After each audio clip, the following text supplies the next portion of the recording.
The cooking with dead body water. In the small village of Umwaga, there was a woman named Momachinya. Everyone loved her food. She was famous for her special jollof rice, igusi soup, and pepper soup.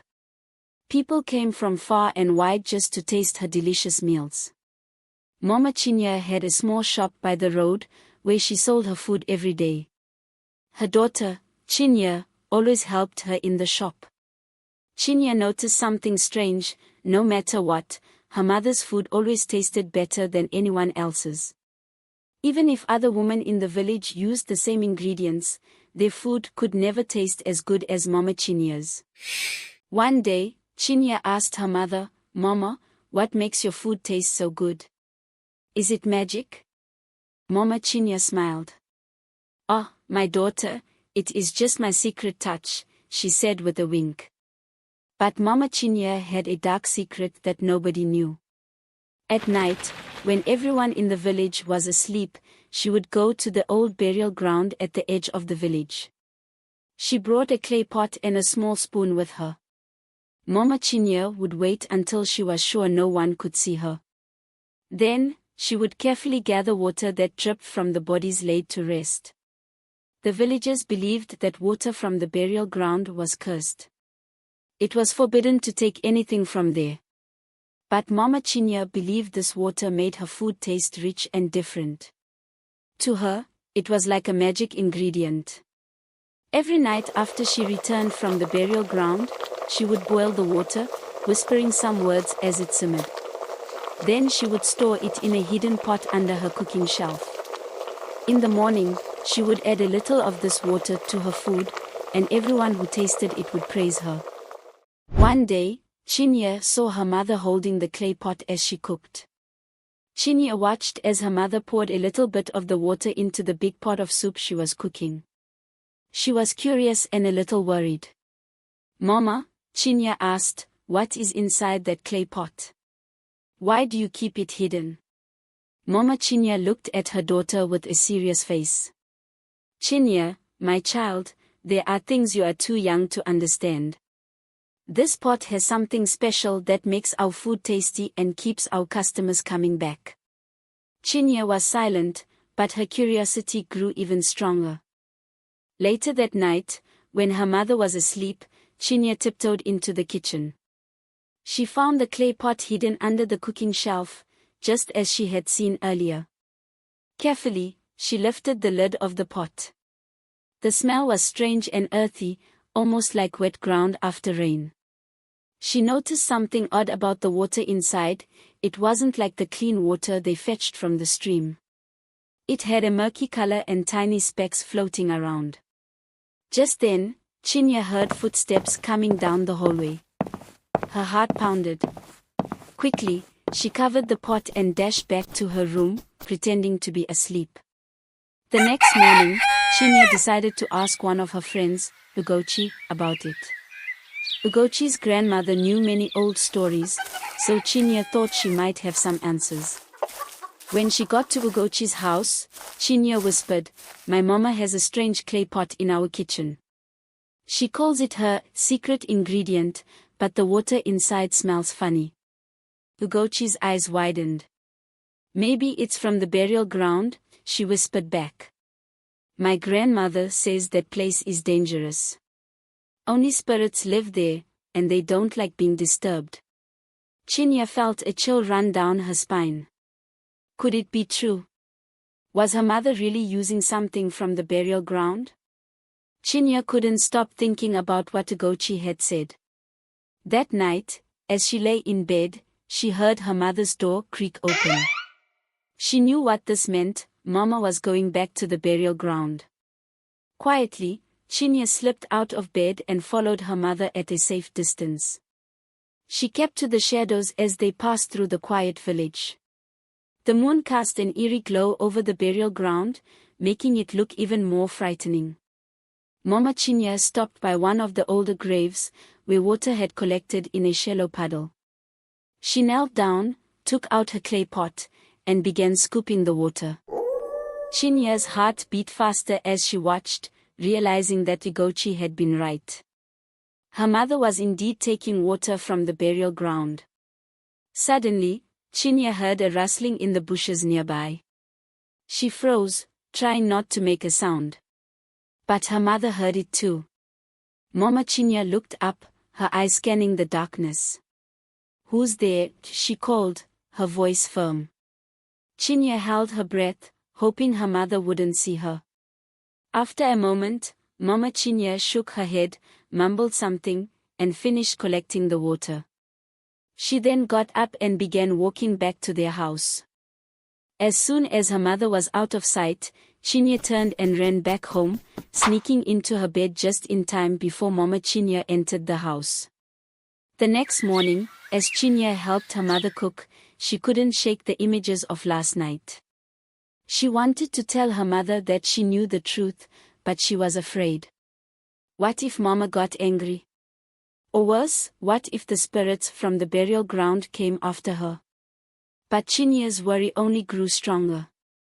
She started noticing small, strange things happening in the house. Plates would fall off the shelves for no reason. The fire in the cooking stove would sometimes die out suddenly, even when there was plenty of wood. One day, as they were serving food to a group of villagers, one of the customers, a woman named Ontindozi, suddenly fell ill. She clutched her stomach, groaning in pain. "What did you put in this food?" she gasped, looking at Mama Chinya with frightened eyes. Mama Chinya quickly tried to calm her down. "Ah, nothing, Ontindozi. Just the usual spices and ingredients." But Chinya knew the truth. She realized the spirits might be angry, and their wrath was showing in these strange happenings. After Ontindozi fell ill, rumors began spreading around the village. People started whispering about Mama Chinya's food, wondering if it was safe to eat. Some villagers stopped coming to her shop, while others looked at her with suspicious eyes. Chinya noticed how worried her mother had become. She watched as Mama tried to bring in more customers, offering free samples and lowering prices, but it didn't work.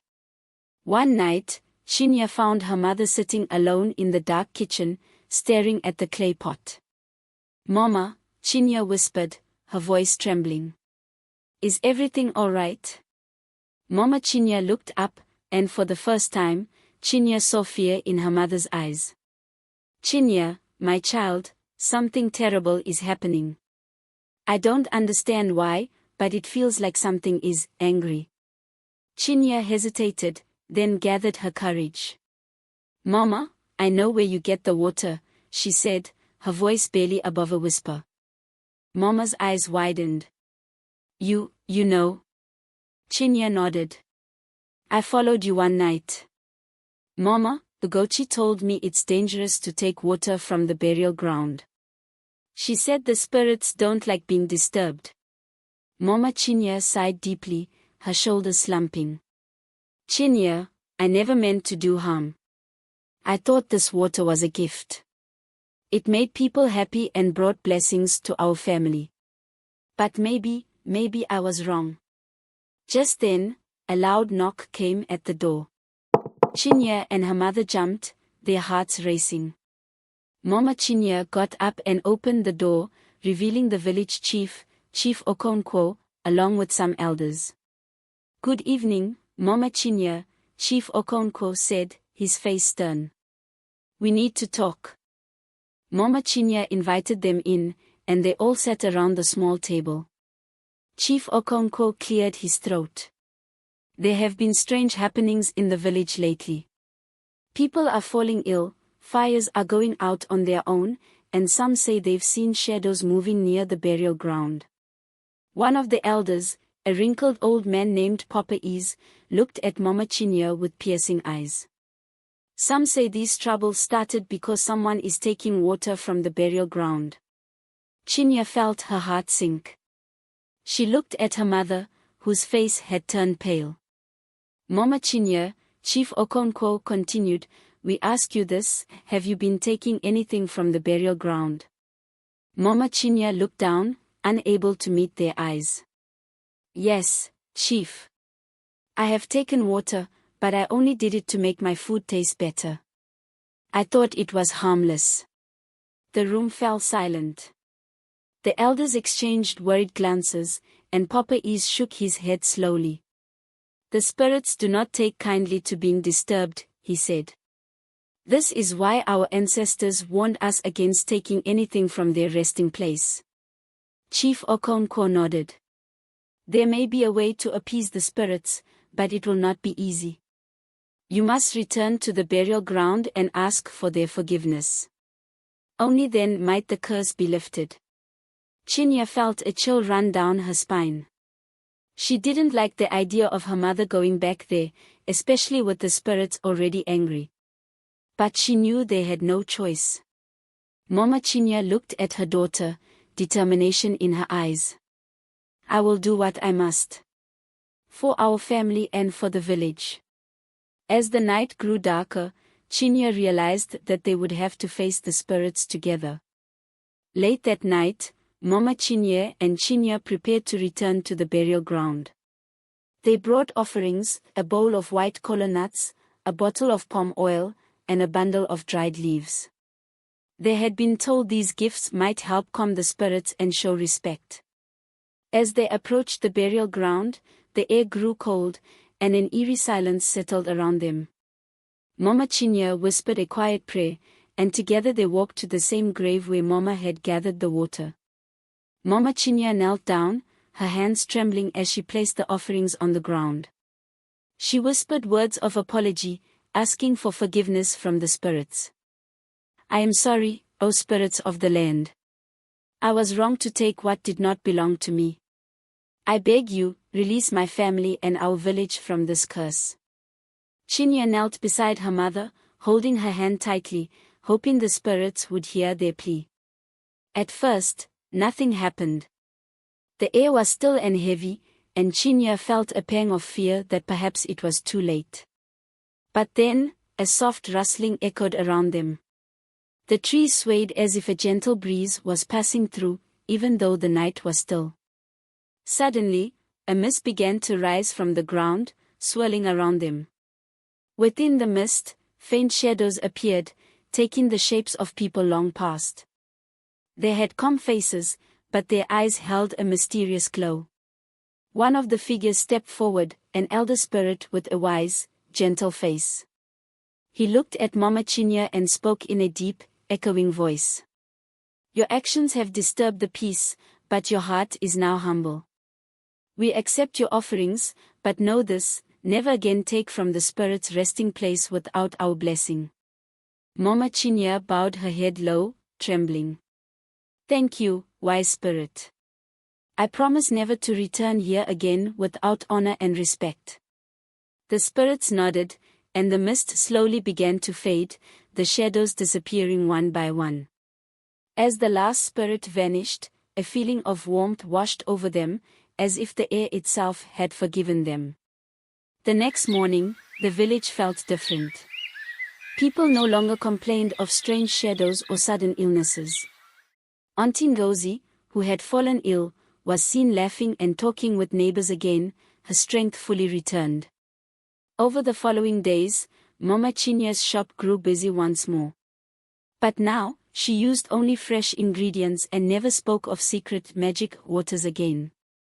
Her food still tasted delicious, but now, she said, it was because she poured her heart and love into every meal she made. Chinya felt proud of her mother, knowing that their family had learned an important lesson about respect for things beyond their understanding. And sometimes, late at night, as she drifted off to sleep, Chinya would think of the spirits and silently thank them for their mercy.